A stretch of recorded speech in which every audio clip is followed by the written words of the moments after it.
Roman aqueducts. The Roman Empire introduced new engineering and architectural wonders that influenced many cultures and inspired famous artists, engineers, and architects. These included road buildings and structures, bridge building, drainage and sewer systems, and of course their famous aqueducts. Many of the ideas that came from the Romans were not invented by them, but they were able to improve and perfect those ideas and skills that came from other cultures. The Roman aqueducts were a marvelous achievement of engineering for its time. As the Roman Empire developed and grew, resources were needed to support its prosperous growth. They realized that water was crucial to sustaining life and maintaining resources. Utilizing aqueducts to bring water to its cities allowed its inhabitants to improve sanitary conditions, bring water for crops, fresh water for everyday use, and even for recreational uses. The aqueducts were built all over the Roman Empire from 312 BC to 455 AD. These ancient aqueducts can still be found today in Greece, Spain, France, Italy, and to the stretches of North Africa. The Romans built hundreds of miles of aqueducts to carry precious water to its city. The water would originate from water sources such as glacial melting, lakes, rivers, and even springs.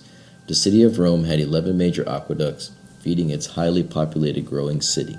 The aqueducts rely on gravity and proper slope in order for the water to flow steadily. Too much slope would make the water run too fast and cause erosion. Too small of a slope would create stagnant water.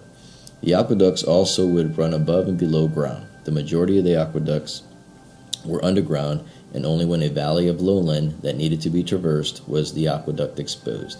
When exposed, it was an elaborate construction of arcs and levels of waterways. It sometimes meandered through a valley, which was an impressive sight and still is today.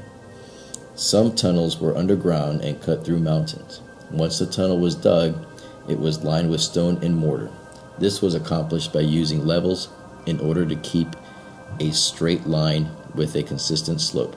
The Romans also improved the properties of mortar, which acted as a perfect liner for the tunnels. The Romans knew how important the aqueducts were and had a team of laborers assigned to maintain the water system. They would make repairs to broken areas as needed. Roman troops, legions, were skilled in creating new aqueducts for newly established colonies and their fortresses. Rome appointed a water commissioner, curator aquarum, to be responsible for the maintenance and building of new aqueducts.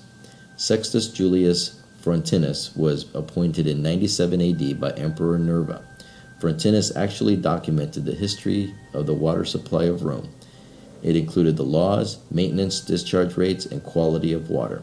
Frontinus even cracked down on those that illegally tapped into the aqueduct for personal use. In major cities, the aqueduct delivery system ended in reservoirs that distributed water to other locations within the city. The reservoirs were also used to filter the water before it was distributed. The aqueducts also supplied water to people's homes, public fountains, and bathhouses. These bathhouses were a place for social gathering for all citizens of Rome, and the public fountains were a place where the general public retrieved their water. Since the water flowed freely and consistently, the excess water was used for sanitary means by cleaning the streets. The water was channeled through a network of pipes made of stone, wood, clay, and even lead. Lead is a toxic and poisonous metal that exhibits long-term damage to humans due to exposure. The metal was easily available and used extensively during these times. The exposure causes mental illness, sterility, and could have contributed to the downfall of Roman society. Nearing the downfall of the Roman Empire, attacking enemies would destroy portions of the aqueduct in order to cut valuable water to the Romans. Without water, crops could not be irrigated, and fresh water was not available. Rome was once a city of over 1 million people, and due to the depletion of fresh water, the people began to leave the city. Aqueducts are still used today around the world.